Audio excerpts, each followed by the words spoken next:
అనిపిస్తుంది ఇవన్నీ చూస్తే. అదొకటే కాదు కదా, ఇప్పుడు మన అది ఏది కర్నూలా బెంగళూరు కర్నూలే కదా, ఆ బస్సు కూడా అక్కడ కూడా 20 మంది దాకా పోయారు కదా, కుటుంబాలు రోడ్డు మీదకి వచ్చినాయి కదా. ఏదైతే నిర్లక్ష్యమే కదా, డ్రైవర్ నిర్లక్ష్యం, రెవెన్యూ డిపార్ట్మెంట్ నిర్లక్ష్యమే కదా కుటుంబాలు రోడ్డు మీదకి రావటం.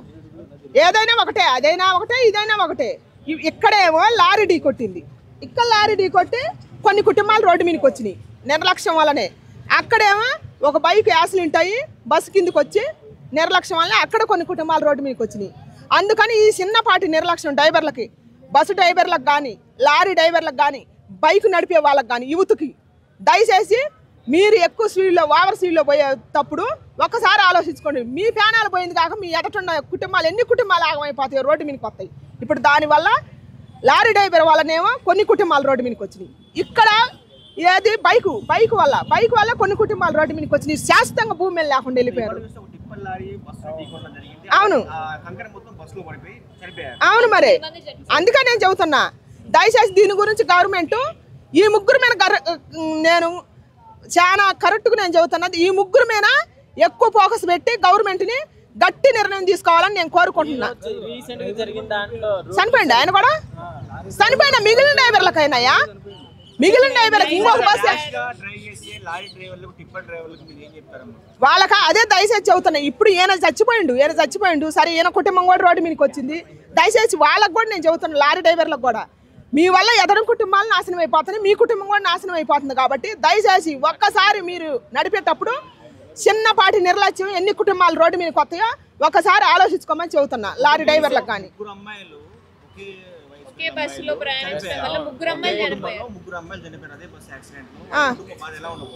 ఇంకేముంది, శూన్యం అయిపోయినట్టేగా, ఆ కుటుంబం శూన్యం అయిపోయింది. ఆ కుటుంబం రోడ్డు మిగిలిన వాళ్ళకి బాధ ఎక్కువ, చచ్చిన వాళ్ళు బాగానే చచ్చి వాళ్ళు వెళ్ళిపోయారు, మిగిలిన వాళ్ళకి బాధ ఎక్కువ. ఉండోళ్ళకి రోదన, వాళ్ళ గురించి మనం చెప్పలేము అనమాట, చెప్పినా ఊహకు అందదు, మన ఊహకు అందదు వాళ్ళ బాధ. రోడ్డు కూడా సరిగ్గా లేకపోవడం అంటున్నారు, ఏం చెప్తారు? రోడ్డు ఉంటది, గవర్నమెంట్ అదేగా మన కాడికి ఓట్లు వేయించుకోవడానికి ఏమో వచ్చి నంగనాస్త్రాలు అడుక్కొని వేయించుకుంటారు ఇల్లు తిరిగి. యూత్ దీని గురించే కదా, ఏది మంచి ఏది చెడు అయినప్పుడు మనకి ఎంత నష్టం జరుగుతుందో చూసుకోవాలా, దాని గురించి ధర్నాలు చేయమంటున్నా. ఇట్టాటి జరిగినప్పుడు యూత్ మేలుకోవాలా, ఇట్టాటి కోసమే కొన్ని కుటుంబాలు రోడ్ల మీదకి వస్తున్నాయి.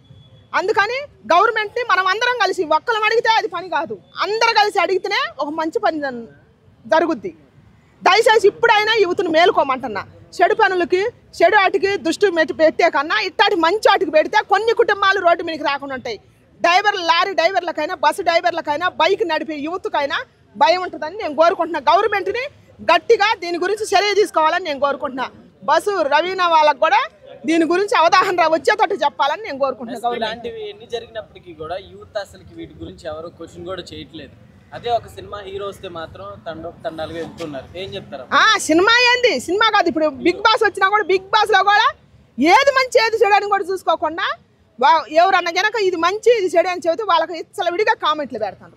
పాపం మొన్న ఒక అమ్మాయిని చూసింది నేను, ఇక్కడే పాప అమ్మాయి ఏడుపు మొహం పెట్టి ఏడుతుంది.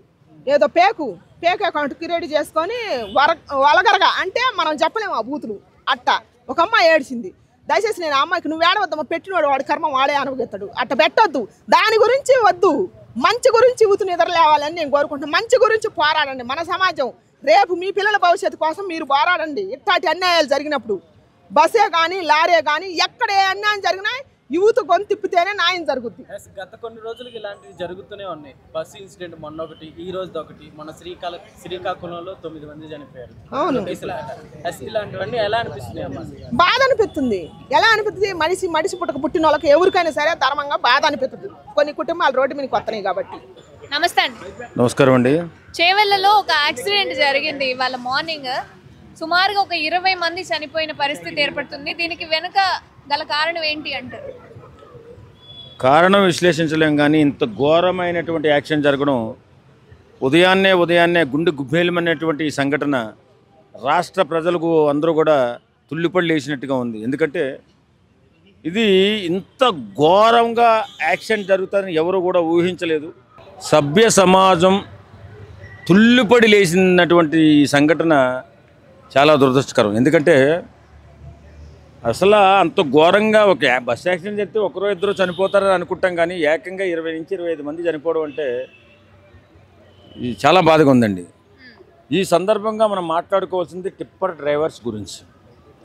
టిప్పర్ డ్రైవర్లు ఎంత ర్యాష్గా డ్రైవింగ్ చేస్తారు.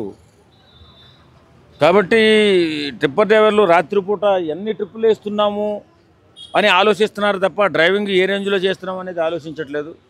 ఈ మధ్యకాలంలో నేను కూడా సినిమా వాడిని కాబట్టి సినిమా షూటింగ్కి వెళ్ళి అర్ధరాత్రి మీదుగా వస్తున్నప్పుడు టిప్పర్ డ్రైవింగ్ చాలా ర్యాష్గా ఉంటుంది, చాలా కఠినంగా ఉంటుంది. పోలీస్ డిపార్ట్మెంట్ వారు టిప్పర్ డ్రైవర్స్ యూనియన్లు పిలిపించి దీనిపైన కఠినంగా వారి పట్ల కఠినంగా లేకపోతే ఫ్యూచర్లో ఇంకొన్ని ప్రమాదాలు జరిగే అవకాశం కూడా ఉంది. ఎందుకంటే ఇంత ఘోర ప్రమాదం మొన్న బస్సు తగలబడిపోయిన ప్రమాదం తర్వాత మళ్ళీ ఇంత పెద్ద ఘోర ప్రమాదం జరగడం చాలా చాలా దిగ్భ్రాంతికి గురి చేసింది.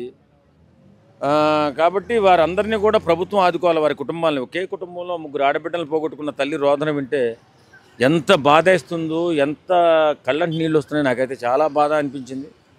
అసలు అంత కష్టపడి బిడ్డలను చదివించుకుని పోషించుకుంటున్న తల్లి కుటుంబం సర్వనాశనం అయిపోయింది. ఇంక ఏదేమైనా ఇంచుమించులో 20 నుంచి 25 కుటుంబాలు అంధకారంలోకి వెళ్ళిపోయాయి. కాబట్టి దీన్ని సీరియస్గా తీసుకోవాలి పోలీస్ డిపార్ట్మెంటు, అలాగే ప్రభుత్వాలు కూడా సీరియస్గా తీసుకోవాలా. ఎందుకంటే చాలామంది దీనిపై దృష్టి పెట్టలేదు. టిప్పర్ డ్రైవింగ్ వల్ల టిప్పర్ డ్రైవింగ్ చాలా ర్యాష్గా ఉంటుంది ఖచ్చితంగా. ఎందుకంటే వాళ్ళ ఓనర్సు వాళ్ళకి ఇచ్చే టార్గెట్ 10 ట్రిప్పులు వేయాలా, 15 ట్రిప్పులు వేయాలా అనే టార్గెట్ ఇస్తారు. పాపం వాళ్ళ నిద్రైన టైంలో ఆ డ్రైవర్లు చాలా ఇబ్బందులు పడుతూ ఆ ట్రిప్పులు వేస్తూ ఉంటారు. కాబట్టి ఇలాంటి ఘోరమైన యాక్సిడెంట్లు జరుగుతూ ఉంటాయి. ఈ టార్గెట్లే వాటికి కారణం అంటారా? టార్గెట్లే కారణం. తర్వాత బరువు విపరీతంగా ఎక్కువగా లోడ్ వేసేసి 6 టన్నులు 10 టన్నులు 15 టన్నులు వేసేసి ఇష్టాన్రీతిగా వాళ్ళు డ్రైవింగ్ చేస్తుంటే ఒక్కసారి ట్రిప్పర్గా లారీ కానీ కొడితే అక్కడ ఉన్నటువంటి ఏదైనా సరే సర్వనాశనం అయిపోవాల్సిందే. ఆ తర్వాత వీళ్ళకి ఇచ్చిన టార్గెట్, వీళ్ళు చేస్తున్న ర్యాష్ డ్రైవింగ్, దీనివల్ల చాలా కుటుంబాలు నాశనం అయిపోతున్నాయి. దీనిపై చర్య తీసుకుని ఆ ట్రిప్పర్ డ్రైవర్లందరినీ ఒక చోట కూర్చోబెట్టి పోలీసు వారు కౌన్సిలింగ్ ఇచ్చి జాగ్రత్తగా దీని పట్ల చర్య తీసుకోకపోతే రేపు పొద్దున మరికొన్ని ప్రమాదాలు జరిగే అవకాశం ఉంది. కాబట్టి దీనిపైన పోలీసు వారు అలాగే ప్రభుత్వాలు కూడా చర్య తీసుకోవాలి.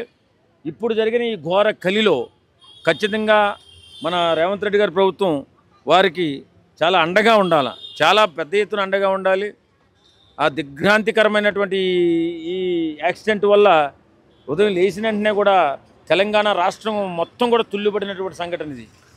ఒక చిన్న యాక్సిడెంట్ జరిగితే 1-2 చనిపోయే అవకాశాలు ఉంటాయి, కానీ ఇంత ఘోరంగా చనిపోయే అవకాశాలు ఉండవు. చాలా చాలా బాధగా ఉంది.